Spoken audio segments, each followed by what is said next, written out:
चलिए सीधे इस खौफनाक कहानी के विश्लेषण में उतरते हैं। जरा हालात की कल्पना कीजिए। एक तरफ अकेली खड़ी एक महिला है और दूसरी तरफ है एक बेहद आक्रामक, खून की प्यासी और गुस्से से उबलती हुई भीड़। ये कोई आम बहस बिल्कुल नहीं है, बल्कि ये ताकत, खौफ और जिंदा बचने की एक रोंगटे खड़े कर देने वाली मनोवैज्ञानिक जंग है। इस खौफनाक माहौल में मैडम का पहला दाव ही एकदम चौंकाने वाला है।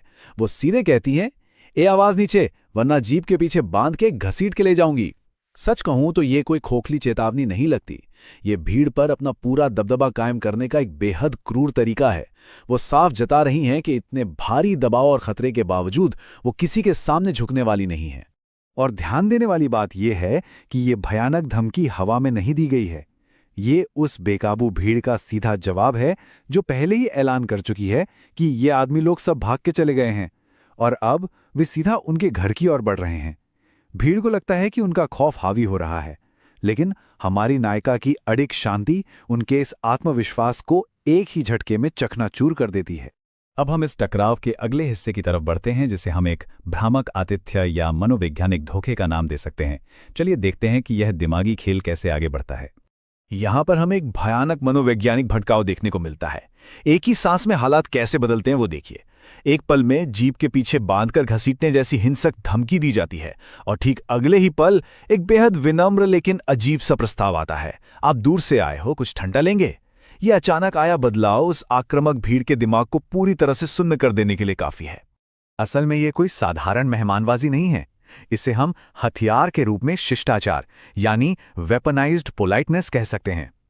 ये एक ऐसा तरीका है जहां किसी आक्रामक इंसान को भटकाने और उस पर दिमागी कंट्रोल बनाने के लिए अचानक से जरूरत से ज्यादा शिष्टाचार का इस्तेमाल किया जाता है। ठंडा पीने का प्रस्ताव देकर वो असल में ये जता रही हैं कि सुनो, तुम मेरे घर में हो और यहां सिर्फ मेरे नियम चलते हैं। ये दिमाग से खेलने का एक बहुत ही खतरनाक पैंतरा है। लेकिन ये शांति ज्यादा देर नहीं टिकती और अब आता है भयानक खुलासा, एक ऐसी कड़वी सच्चाई जो इस पूरे टकराव की असली वजह है नहीं है। ये वो अहम बिंदु है जहां ये पूरी कहानी अचानक से दिमागी खेलों से हटकर सीधे एक खौफनाक हकीकत में बदल जाती है। भीड़ का ये अंधा गुस्सा बिना किसी वजह के नहीं है। उनका असली मकसद अब सामने आता है जब वो बताते हैं कि नायिका के पति ने 10 लोगों के सिर काटे हैं। ये एक ऐसा डरावना मोड़ है जो इस पूरी स्थिति को कई गुना ज्यादा खतरनाक बना देता है। इसी के साथ भीड़ का कच्चा और उबलता हुआ गुस्सा फूट पड़ता है। वो चिल्लाते हैं, हो मैडम, हम यहां अपनी खातिरदारी करवाने नहीं आए हैं। 10 लोगों के सर काटे उस मादरचोद ने। वो नायिका के सारे मनोवैज्ञानिक खेलों को चीरते हुए अपनी विभत्स हकीकत सामने रख देते हैं।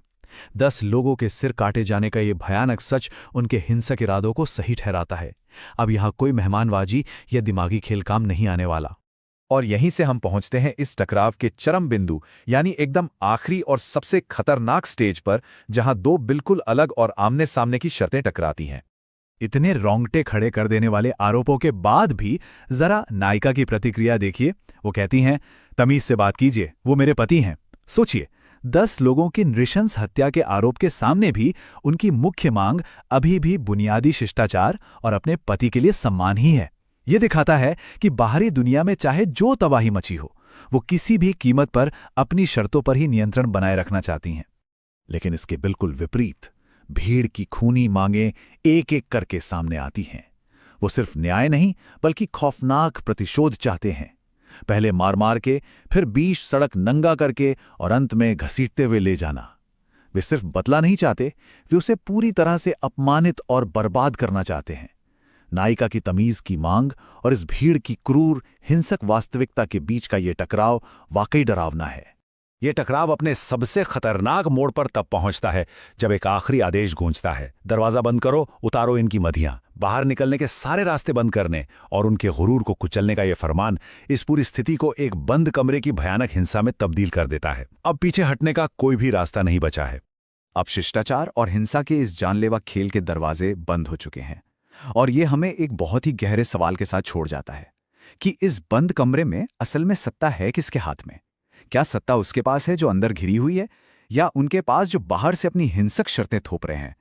जब एक शांत अडिग सत्ता का सामना एक खौलते हुए और न रुकने वाले गुस्से से होता है, तो आखिर जीत किसकी होती है? इस बारे में जरूर सोचिएगा।